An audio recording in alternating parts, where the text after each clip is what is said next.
और दो और विधायक टूटे हैं। ये जानकारी मिल रही है कि समाजवादी पार्टी के अंदर दो और विधायकों की टूट हुई है।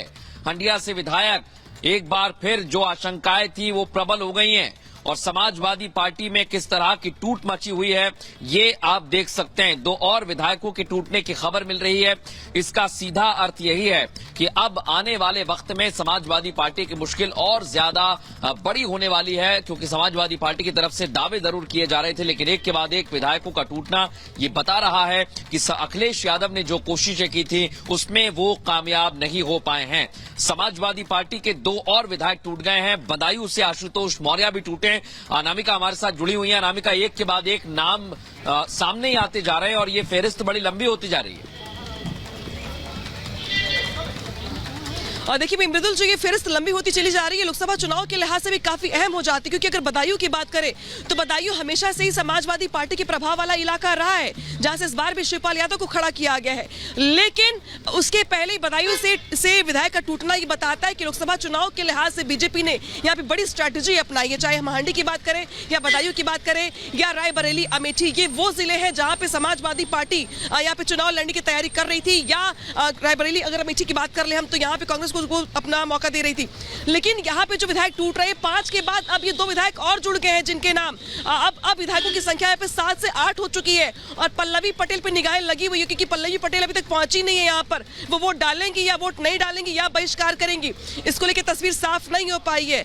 ऐसे में बहुत बड़ी बात यहाँ पे आ जाती है कि दरअसल अब समाजवादी पार्टी में चल क्या रहा है। राघवेंद्र, अखिलेश यादव ये कह तो रहे हैं कि किसी को डराया गया होगा, धमकाया गया होगा, लेकिन बचा नहीं पा रहे अपने विधायकों को। एक एक कर विधायक टूट रहे हैं समाजवादी पार्टी से।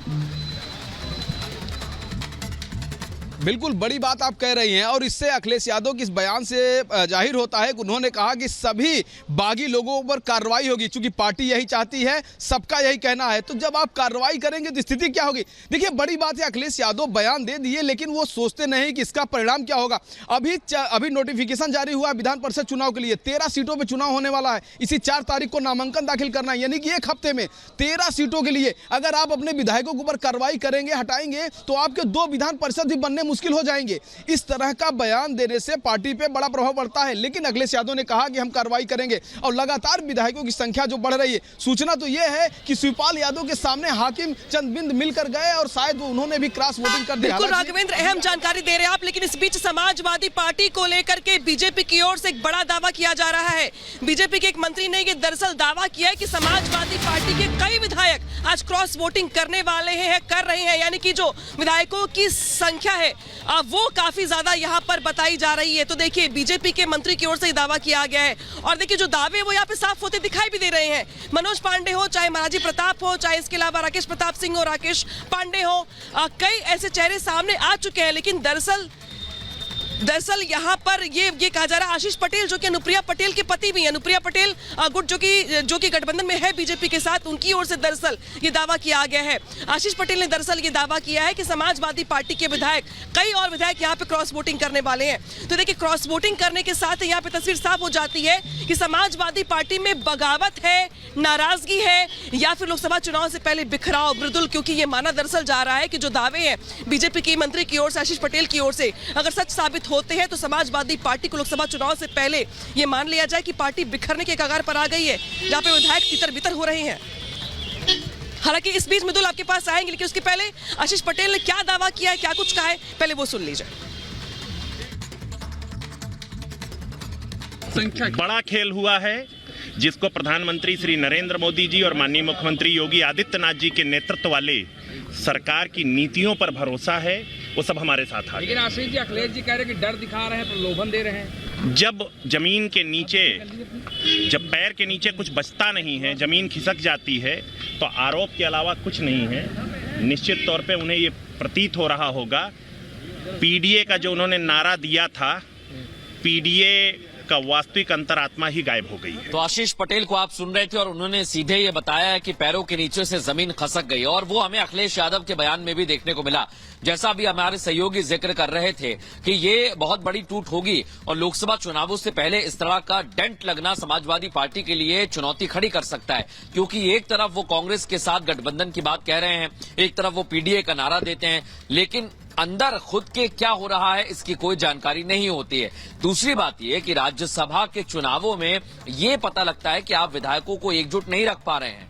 विधायकों की कई सारी समस्याएं थी, विधायकों को कई सारी दिक्कतें थी, विधायक अपनी आवाज उठा रहे थे, लेकिन विधायकों की आवाज नहीं सुनी गई। और इसलिए राघवेंद्र ये माना जा रहा है कि पिछले 6 महीने में जो हमने देखा उसी का आज नतीजा है कि समाजवादी पार्टी के अंदर इतनी बड़ी टूट हुई है और अखिलेश यादव को खबर तक नहीं लगी। मुझे ऊपर से नीचे आने दीजिए, मैं विस्तार से बात पल्लवी जी ठीक है मैम, लौट के मैम इधर देख लीजिए तो देखिए बड़ी खबर है यहाँ पे, बड़ी खबर है, पल्लवी पटेल पहुंची है विधानसभा। पल्लवी पटेल जिन्होंने सबसे पहले नाराजगी जाहिर की थी, पल्लवी पटेल विधानसभा पहुंच गई है।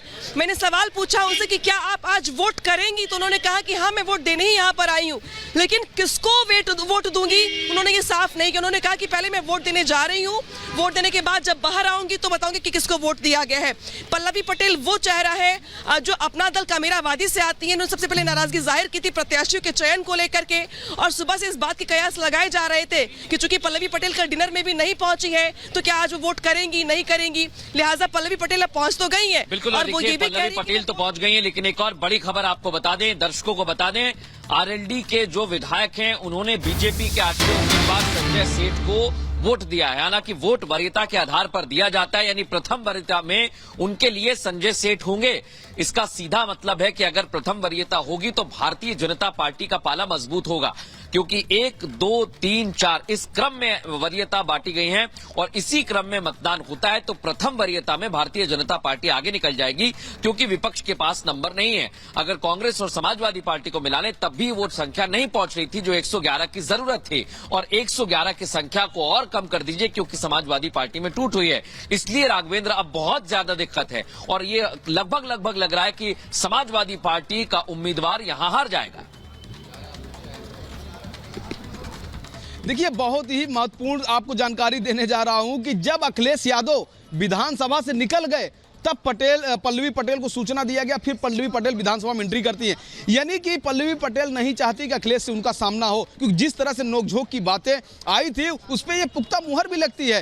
क्योंकि अगर मिलना होता तो आज अखिलेश यादव से यही मुलाकात होती विधानसभा के अंदर, जैसे कि मुख्यमंत्री योगी आदित्यनाथ ने कई नेताओं से मुलाकात की विधानसभा के अंदर, अखिलेश भी मिलते, आखिर क्या बात है, लेकिन ऐसा नहीं हुआ। अखिलेश यादव जब चले गए विधानसभा से तब पल्लवी पटेल विधानसभा के अंदर आती हैं। इससे दिखता है कि किस तरह का माहौल बना हुआ है। और रही बात जो टूट की, वह लगातार खबर आ रही है, समाजवादी पार्टी की संख्या लग रहा है 100 नहीं पार कर पाएगी, 100 के अंदर ही रह पाएंगे, यानी कि 2 बिल्कुल राघवेंद्र, और शायद यही वजह है कि दरअसल कहा जा रहा है कि कुछ भी ठीक नहीं चल रहा है समाजवादी पार्टी में, और एक एक करके जो विधायक है वो टूट के कगार पर पहुंच गए हैं, बीजेपी की ओर दामन थामने की ओर आगे बढ़ रहे हैं।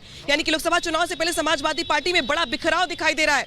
इस बीच बड़ी खबर दरअसल बता दें आपको, राजा भैया ने एनडीए के समर्थन करने को लेकर के ऐलान किया है। राजा भैया ने साफ साफ बयान दिया है कि उनका वोट बीजेपी को, यानी कि उनकी तरफ से एनडीए को समर्थन देने की बात यहां पर कही गई है। उनकी ओर से यह भी कहा गया है कि एनडीए के तमाम जो प्रत्याशी हैं वो सारे प्रत्याशी आज जीत रहे हैं। तो देखिए राजा भैया ने हालांकि परसों ही ऐलान कर दिया था कि दरअसल इस बार वो बीजेपी को ही वोट करेंगे। आज उनकी ओर से एक बार फिर से ऐलान किया गया उनकी ओर से कि एनडीए के जो प्रत्याशी हैं वो चुनाव जीतेंगे।